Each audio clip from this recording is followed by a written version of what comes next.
қайырлы күн. Біз номер 45-ші жалпы орта білім беретін мектептің өзін-өзі басқару ұйымы кітапханаға кітап сыйла акциясын бастаймыз.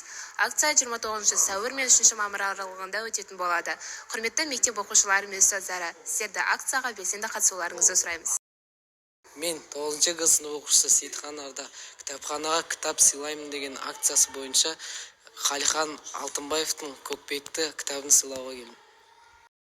Мен 9 сынып оқушысы Аслан кітапханаға кітап сыйлау акциясына орай Қызыл алма Шыңғыс Айтматовтың кітабын сыйлаймын. Наружан 9 сынып оқушысы кітапханаға кітап сыйлайық акциясына қатыса отырып, Бердібек Соқпақбаевтың балалық шаққа саяхат деген кітабын сыйлағым келіп отыр. Мен 9 сынып оқушысы Мұрат Атина кітапханаға кітап сыйла акциясын қолдай отырып, Жұмабай Шаштайұлының Аяз би кітабын сыйға тартамын.